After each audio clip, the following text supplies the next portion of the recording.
โพดบ่แดดเป็นตาตายอีหลีบาดแดดจะคือว่าแม่นยามหายยามหน้าสบายดีพ่อแม่พี่น้องเบิดสมองสบอนเนาะมีตอนหัดทุกฐานเขาสู่สองสบู่ซาแนลเส้นเก่าเส้นเคยมื้อนี้ก็ซื้อน้ำมา2 แพ็คเนาะซื้อน้ำมา2 แพ็คสบู่สิเอาไปถวายพระทงก็ยาขาดทงก็น้อยเสียไปถวายพระสบู่ก็สิอันไปถวายอันเงินรวมเป็นเจ้าภาพอันพระวันเกิดน้ำเพิ่นพี่น้องรวมเป็นเจ้าภาพแต้มหูกพระวันเกิดพอดีได้กับวันเสาร์สบู่เกิดวันเสาร์สบู่ก็ได้พระประจำวันเกิดวันเสาร์พอดีเลยครู2 ครู3 ครูก็ได้พระประจำวันเกิดตัวเองพี่น้องเลย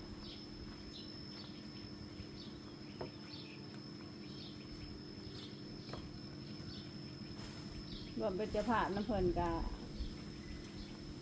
3,000 บาทพี่น้องก็ยังร้ายอยู่อันที่ยังบ่ทันมีผู้ใดจัดผู้ใดจองผู้ใดทีอย่าห่วงเป็นเจ้าภาพเจ้าศรัทธากะเชิญชวนแล้วพี่น้องเด้อขอเชิญชวนมาเป็นเจ้าภาพเจ้าศรัทธานำพระอาจารย์โทนได้เนาะพี่น้องผู้เพิ่นนั้นเป็นผู้นำพาในการสร้างศาลาวัดองค์ธรรมวัดหลักธรรมบ้านวัดหลักธรรมธรรมวาด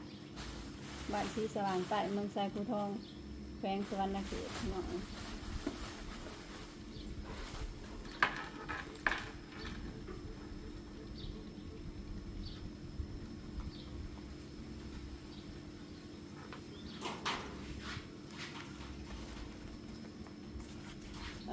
แต้มหูบหนึ่งนี่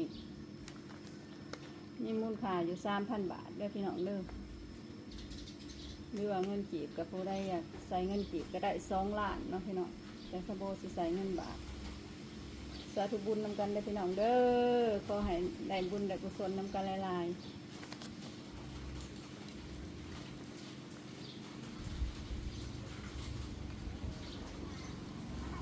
เอาบุญนำกันอยู่สบู่เอาบุญมาฝากได้เหมือนพี่น้องเลยเอาบุญนำสบู่ได้พี่น้องเด้อยืมจานหน่อยเด้อเฮ้ยไปเดี๋ยวสบู่ก็สิพาไปเบิ่งเลยว่ะสร้างเป็นวาดได้จากรูปแล้วเนาะเห็ดห่อใส่แล้วเนาะเดี๋ยวสบู่กะบ่ทันได้ถ่ายให้พ่อแม่พี่น้องเบิ่งจักเถื่อเดี๋ยวมื้อนี้สบู่สิถ่ายให้เบิ่งเลยเนาะพี่น้องไปเบิ่งไปชมทางหลังได้ถวายอันเงินค่ะแต้มหูบน้ำเพิ่นแล้วเนาะพี่น้องตอนนี้สบู่กะมาอยู่นำพระอาจารย์โทนอยู่วัดพี่น้องเลยกะกราบนมัสการค่ะหน่อยเจริญพรโดยในอโบแล้วมันจะได้เป็นเจ้าภาพอีกคนหนึ่งในการแต้มผู้การที่ว่ารายละเอียดให้เอาปัญญาโยมได้ฟังเนาะในการขั้นตอนในการแต้มผู้ก็คือศาลาของพวกเรามาขั้นตอนนี้ก็คือกว่าสุดท้ายเนาะกว่าสุดท้ายในการโดยเป็นการแต้มผู้จะมีอยู่32ผู้เนาะ32ผู้โอ้มีฮอด32บอกค่ะหน่อยนั่นแหละ32ผู้มีพระประจำวันเกิด7ผู้เนาะโดยพระเวท13ผู้แล้วก็พระเจ้า10 ศาสตร์10ผู้พระเจ้า10 ศาสตร์พระเจ้า10 ศาสตร์จะเตมีตั้งแต่ก่อนที่เป็นพระพุทธเจ้าต้องเป็นมา10 ศาสตร์คือพระเวทเป็นศาสตร์สุดท้ายก่อนที่ได้เป็นพระพุทธเจ้าโอ้สิเล่าเรื่องของเพิ่นหมดเลยเล่าเรื่องของเพิ่นมาตั้งแต่ของพระพุทธเจ้านั่นแหละโดยแต่แล้วก็ว่าศาสตร์เอกๆในเป็นศาสตร์เป็นพระเวสสันดรนี้หรือว่าเป็นเรื่องเอกแต่ว่าเรื่องตัวรองมาแต่เตมีใบบ่เป็นคนหูหนวกป้าบอดนั่นยังบ่ทันได้ว่าสิมาแตกไปตัวย่อมเบิ่งนั่นแหละโดยขน่อยเรื่องสไลด์พระเจ้าบ่ฮู้ในเรื่องพระเวทเนาะแม่นขน่อยก็เรื่องโตศาสตร์อื่นๆนะบ่ฮู้นะโดยศาสตร์อื่นของเพิ่นเพราะว่าตัว เอกประเวทนะตัวทางลูกทางเมียเนาะ โดยขนาด ขั้นตอนในการแต่งสำหรับการแต่งมันมีแต่ราคาเนาะราคาอยู่2 ล้านกีบหรือว่า2,000 บาทหรือว่า$100เนาะต่อผู้สำหรับแต่งมันผู้เพื่อนโยมเป็นแล้วผู้นั้นเราคือเพดานนี่ก็ยังเบิ่งเนาะเพดานก็สิได้แต่งบ่เพราะเพดานนี่ก็สร้างเป็นเอานำอยู่5 ล้านต่อห้องเนาะ อ๋อ ห้องที่สิครับคือในนี่แหละห้อง5 อ๋อ ล้าน โดย แต่ว่าเราสิในมีสตาร์ โดย สำหรับในด้านเนาะแต่ว่าสำหรับกันรูปกันเนี่ยก็คือแบ่งเป็นห้องเป็นอันนั้นมันรูปละ2 ล้านเบิดแหละ อ๋อ ขีดเป็นขีดอันก็สิพาผู้เปิดไว้เปิดศาสตร์กำลังเห็นเลยเกิดในวันจันทร์นี่นะ อ๋อ อันนี้วันจันทร์ วันพุธวะฮะในกระแตกวันจันทร์ อันนี้วันพุธ วันจันทร์ของลูกสวนบ่ อ๋อ ของงานฐานบุญส่วนบอก อ๋อเพิ่นเอาวันจันทร์เพิ่นเกิดวันจันทร์บ่ก็หน่อย นี่แหละวันจันทร์ของลูกสวนวันจันทร์นี่ครับพระเวทกันที่4ของเพิ่น อ๋อ โดย ลูกน้อยนี่มันเพิ่นเอาไปกันที่1สำหรับวันศุกร์มันเป็นของลูกบุญลูกบุญนี่เพิ่นเอาวันศุกร์ครับพระเวทกันที่3 อ๋อ โดยสาธุบุญนำเด้อ ลูกอ่อนจุ่มป่าจะเอาลายเนาะทั้งครอบครัวเพิ่นมีทั้งวันจิตวันข้ามหรือวันข้ามนี่ก็แม่ของลูกสาวเพิ่น โอ้ โดยสาธุบุญนำเพิ่นเนาะย่า หลายรูปอยู่เอาหลายรูปก็เลยจะได้แต่งจันทร์อังคารพุธพฤหัส โอ้ โดย ศุกร์เสาร์ สาวอยู่ทางพี่ ศุกร์เสาร์อาทิตย์ตกนี้ โอ้ ใน แล้ว นี้มองเพิ่นอีกว่าปางนี่อะไรสิแต่งสิได้แต่งมันใส่ ยังบัด แต่งแต่เฮาเฮ็ดไม่ละแต่ตั้งเสาอะไรสเก็ตน้อยๆนะตั้ง โอ้ เสา จารึกไว้ จะเลือกไว้ตามตั้งเสาแน่มีแน่ใดตั้งเสาแล้วก็มีโคมขึ้นมา คลายเรื่องเรา โดยข ห น น่อ ม ยน้อยนะ โดย ใส่ในนี้ สาธุ ตัวนี้มันเหลือเหมือนจ้ะ โดย เพราะว่ามันครบเด็กวันเสาร์วันอาทิตย์เนาะ โดยขนม เรียกว่าสายสร้างเป็นสเก็ตปากที่เป็นกองปีกไว้เพิ่น โอ้ ปากตัวเอาเฮ็ดนั่นแหละ โดย บางส่วนมาไว้ตรงนี้ โดย เก็บผางไป โดยก็สิได้เบิ่ง แต้มที่บัดทางนี้แม่นมองมา2รูปนะมองนี่นะคือเป็นแต่ละมอง โอ้ มองมัน2รูป2รูปเบิด โดยขน ร้าม นทางในสิได้แต้มเป็นโควิดเบิดสำหรับทางนี้ก็สิเป็นพระเจ้าศึกษามันมี5ห้องเลย5ห้อง10รูปพอดี โอ้โดยพระเจ้าสิบศาสตร์ 10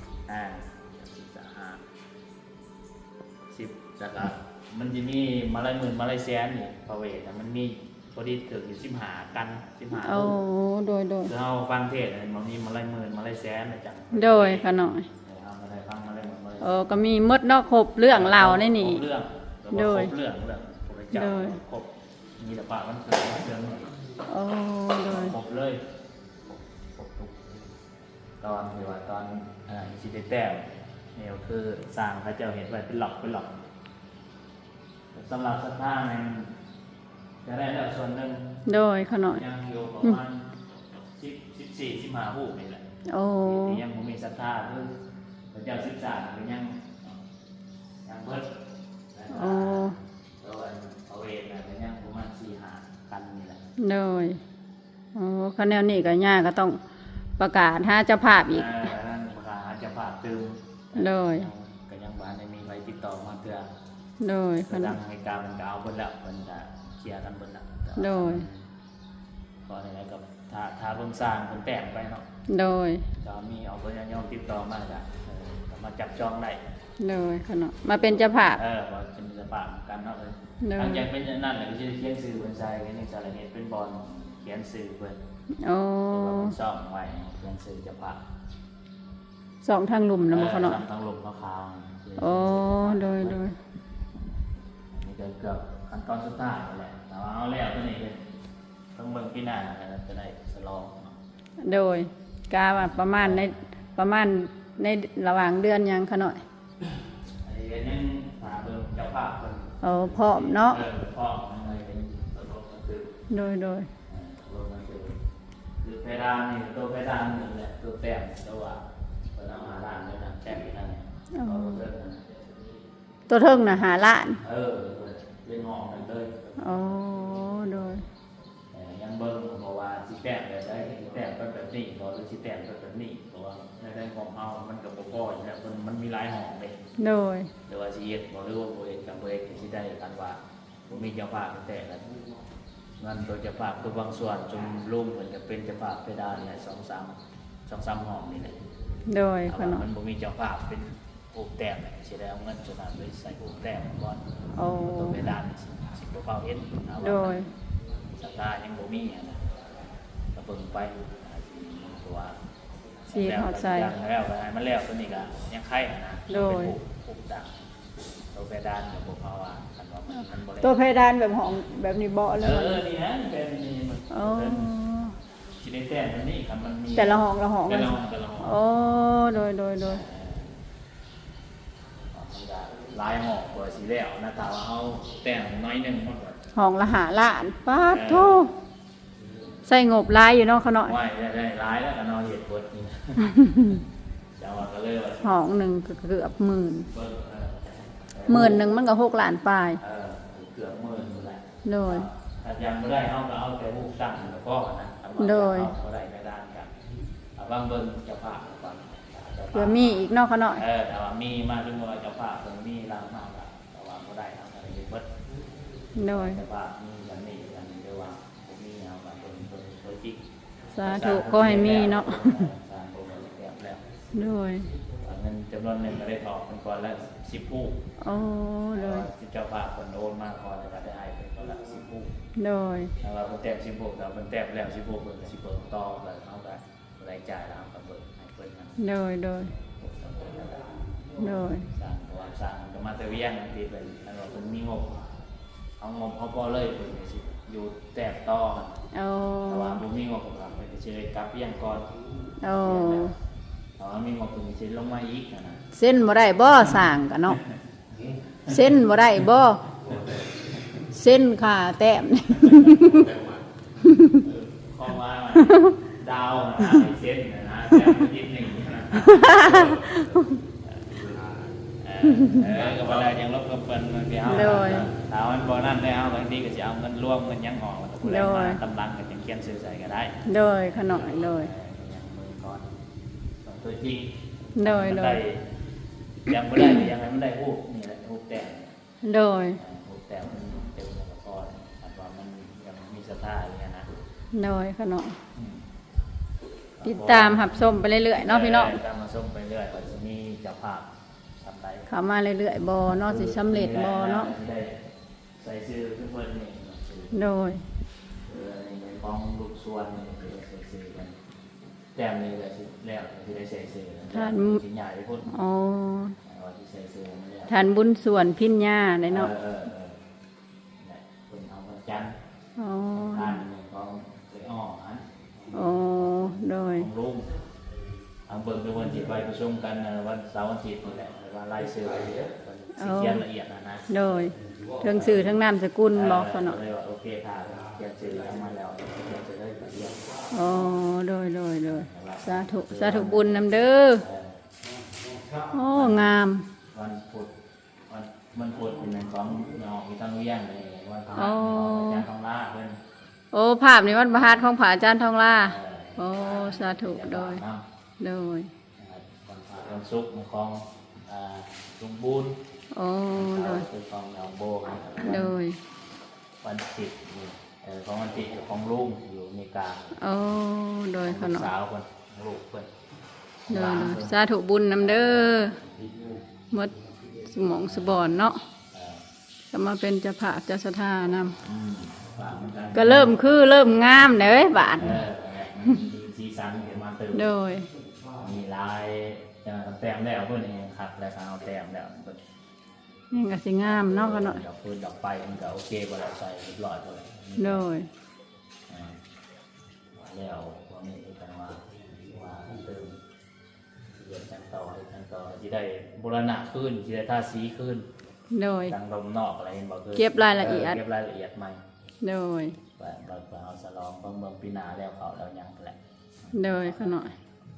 ว่ากันคือรูปแต้มแล้วกันว่าแต้มเบิด32รูปนี่ก็ว่าเกือบ60กว่าล้านเกือบ100,000 เกือบแสนพุ่นแล้วเนาะขน่อยเสื้อคานั่นนี่ รูปละ 3,000 พระอาจารย์นี่อยู่จนกว่าสิสร้างกลับบ่ขน่อย บอกกะแผ่ไปก่อนแต่ว่ามีเวียกก็สิได้กลับก่อน โอ้แล้วสิป้าแต่สร้างไว้ ว่าได้สร้างไว้ โด โด ย ยว่าแผ่ไปเบิ่งก่อนครับมันได้ครบบางทีก็สิกลับถ้ามันยังบ่ได้ครบก็สิแผ่ไปเบิ่งก่อน โดยขน่อย ถ้าเบิ่งเจ้าภาพทางอื่นมาในดังบ้านเฮาก็ยังมีจำนวนหนึงแล้วชุมยังโฮมอีกได้แล้วชุมไอ้กอง โอ้ กองแล้ว2รูป ทานสำราญเด้ ก็ย่างยังมาจะมีพระเจ้าลงมา อ๋อ ทางเบิ่งสิมีไผลงมาตื่นเพราะว่าเดี๋ยวเฮาต้องส่งกันคืนนี้นะมันมีแต่แจ้ง โดยขน่อย ผู้ใดลงมาเติมมันก็เขียนซื้อไว้อะไรก็มีแต่แจ้งกันเติมไปบอกกันเติมผู้ใดสิเอาก็ลงมาโลดครับ โดย ยังประมาณ10กว่ารูปนี่แหละ ยังประมาณ10กว่าหูปเนาะขน่อยเนาะ พอจาก30ปลาย32นี่ก็ยังเหลือประมาณ10นะเพราะทั้งอื่นนี่ก็เอานี่แล้วแต่ว่ามันเบิดแล้วก็เรียกว่าเบิดเลยนั่นแหละคือจังซี่แหละทุกวันจันทร์นี่ก็มีแต่มื้อเดียวนะแต่ละรูปมันก็มี โดย สำหรับผ่าประจำวันเกิดนี่มันหมดแล้วเต็มแล้ว โอ้เหลือแต่หูปไปยังเกาะเจ้าไปยังเกาะ พระเจ้า13นะ พระเจ้า10ศาสตร์ กับพระเวทนี่ก็ยังเหลืออยู่พระเวทนี่ยังเหลืออยู่4กัน โดยอ๋อพระเวทเหลือ4กัน แต่นั่นก็ได้ก็จะเอาไปละก็จะจองไปละ มีแต่ขอเชิญส่วนเนาะหมดสมองสุบอนมาห่วมเป็นเจ้าภาพนำพระอาจารย์โทนเด้อพี่น้องเด้อผู้เพิ่นเป็นผู้นำพาสร้างเพิ่นก็สิลงชื่อลงเสียงไว้ได้อพี่น้องเอ้ย ตอนสุดท้ายได้ แต่ละกันก็ 3,000 บาทหรือว่า2 ล้านเนาะพระอาจารย์ $100แหละ โดยหรือว่า$100มาเป็นเจ้าภาพเจะศรัทธานำกันได้อพี่น้องบุญก่อนสุดท้ายเนาะพระอาจารย์บาทนี้ สุดท้ายและก็ว่าสุดท้ายและสำหรับการสร้างศาลาหลังนี้เนาะ โดย ที่ได้โบราณะเดิมก็มีแต่ตาสีเล็กน้อย โด ว่าย ตัวนี้คือว่าแบบสุดท้ายแหละเพราะว่ามันขั้นตอนตกแต่งแล้วอันนี้ครับ โดย การจริงๆการเอาบ่มีสตาร์แต่เอาบ่ใส่ก็ได้แต่ว่าการเอามีมาแล้วก็ได้ใส่มันก็งามขึ้น โดย นี่แหละได้คนได้เห็นนี่แหละ โดย บ้านเมืองเอาแล้วมัน งามหลายแล้วศาลา สมบูรณ์นั่นแหละก็ว่าสมบูรณ์แหละ โดยขน่อย เพราะบางบ่อนมีมันก็อาจจะบ่ได้เฮ็ดไปด้านเนาะที่มันการจะ โดย บางบ่อนมันก็เฮ็ดไปด้านกับที่บ่ได้แต้มนะแต้มก็คือการว่ามันได้แต้มเบิดแต่ด้านด้วยจังซั่นยังสมบูรณ์คักเนาะมันจะให้เรียกว่าลักษณะ โดย แต้มเบิดไป แต่ละห้องให้มีหูปอันนั้นบ่ เออ หูปยังขน่อยกงจัก เอ บ่ อกงจักร อ๋อกงจักกับดอกบัว ได้แต้มแล้วเบิดเนี่ยคักเนาะแต่ว่า โดย บ่เป็นหยังขนาดมันบ่ได้แท้เอาสับสมรูปนี่ก็พอ โดย แต่อันนี้ก็สิได้เขียนอันนี้ใส่ของบนมันวางก็เลยคิดออกหน่อยหนึงจะได้สิเขียนคำกรคำคมอหยังใส่นี่ อ๋อเป็นสติเตือนใจ สติเตือนใจสติเตือนใจอย่างนั้น โดย กำลังคิดเกี่ยวกับหลายๆอย่าง โดย เขียนไว้ โดย ลงมาวัดก็ได้อ่านไม่ โด ยาก ย ก็ได้มีแนวคิดข้อ โด คิด ย นะ ดีขน่อยว่ะ อันนี้ข้อคิดเพราะว่ามันว่างเด็กจะเขียนจะสองสามแถว ใส่แต่ได้หนีบ่ไปนี่ เอาหมดไปแล้ว อ๋อ ที่ว่าเอาไปแต้มนะ โดย ปกติมันจะมีบอลแต้มหูอะไรอย่างเงี้ยแต่ว่าเอาเห็ดหมูใหญ่เนี่ยนะก็เลย อ๋อ แต้ม โดย ก็เลยแต้มจะตีซะว่ามันว่างก็จะได้เขียนคำกรคำยังใส่ โดย ก็มีสติธรรมมันยังเล็กๆน้อยๆ โดยสาธุน้ำพระอาจารย์ ก็มีแต่สิเบิ่งถ่ายเบิ่งอัน ที่ใหม่ลายมือสร้างคักๆไว้ ลายมือคัก เลยสบายดีเด้อสร้างเอ้ย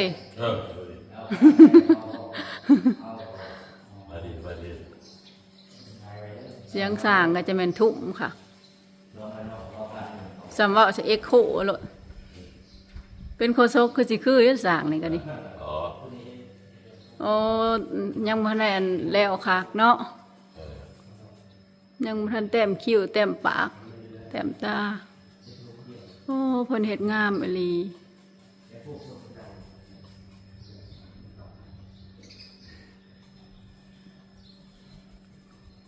แ แต่ละภาพละภาพนี่พี่น้องแต่ละล็อกละล็อกนี่3,000 บาทหรือว่า2 ล้านคันเป็นเงินอันนั้นก็$100เนาะพี่น้องมันเดิมมาเป็นเจ้าภาพเจ้าสถานนำกันได้พี่น้องเด้อ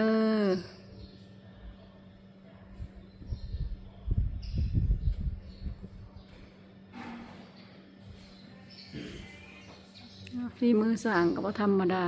งามอลีนักศิลปะคันเทพเลยเนาะ การตกแต่ง มาให้เพิ่นจะกัน มาลงเพลงลงจังหันบ่เออ ของลำดวนกับโมโทม โอ้โดยสาธุ ของพ่อกับกันหนึ่งกับแม่ แน่2 กันเลย เออ โอ้ดีโอ้ยหนังเฮี้ยงกันละพอกับลูก มันก็ต้องแน่นักได้ให้หน่อย เลย ชั่วในกันหนึ่ง ก็โอเคเนาะพี่น้องคลิปนี้ก็จะได้ขออำลาพาจากพ่อแม่พี่น้องลงเพียงเท่านี้เนาะพี่น้องเด้อพอกันใหม่คลิปหน้าเข้ามาแล้วอย่าลืมกดไลค์กดแชร์สบู่เด้อพี่น้องเด้อไปแล้วพี่น้องสบายดีสวัสดีจ้า